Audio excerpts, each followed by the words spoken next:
ইরানের সঙ্গে যুক্তরাষ্ট্র ইসরায়েলের সংঘাত থামতে না থামতেই ফের পূর্ণমাত্রায় যুদ্ধ শুরুর শঙ্কা বাড়ছে। এর ফলে আবারও অস্থির হয়ে উঠেছে বৈশ্বিক জ্বালানি খাত। এতে বিপাকে বাংলাদেশ সহ আমদানি নির্ভর দেশগুলো। সোমবার রাজধানীর চীন মৈত্রী সম্মেলন কেন্দ্রে ন্যাশনাল ডেভেলপমেন্ট প্রোগ্রামের অনুষ্ঠানে বিদ্যুৎ, জ্বালানি ও খনিজ সম্পদ মন্ত্রী জানান, বর্তমান সরকার দায়িত্ব নেওয়ার পর থেকে জ্বালানি আমদানিতে প্রায় $2 বিলিয়ন ব্যয় হয়েছে।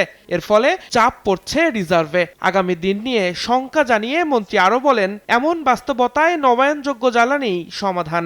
ফসিল ফুয়েল দিয়ে কেনাও কঠিন হয়ে গেছে। আমরা দায়িত্বভার গ্রহণ করার পরে in 2 months I had to spend $2 billion to import petrol and other thing. তো এটা তো একটা যে কোনো একটা দেশের জন্য তার রিজার্ভের উপর একটা বিরাট প্রেশার। স্যান্ডেলিনা সো, রূপচর্চায় আভিজাত্য।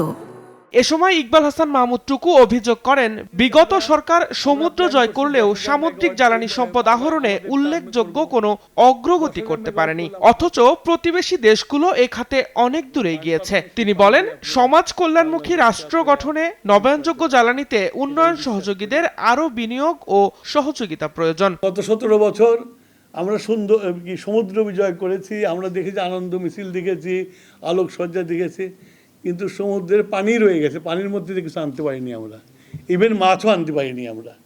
কিন্তু আশেপাশে যাদের সাথে নাকি আমরা বিজয় করেছি তারা গ্যাস বের করে, গ্যাস পাইপলাইন করে অলরেডি বার্মা, চায়নাতে পাঠাচ্ছে, আর ইন্ডিয়া গ্যাস করে তারা নিয়ে চলে যাচ্ছে। মন্ত্রী জানান, দেশে 10,000 মেগাওয়াট সক্ষমতার সৌর বিদ্যুৎ কেন্দ্র স্থাপনের কাজ এগিয়ে নেওয়া হচ্ছে। 10,000 মেগাওয়াটের এনার্জি ইম্পোর্ট বন্ধ হবে। দিন মোহাম্মদ সাব্বির, সময় সংবাদ, ঢাকা।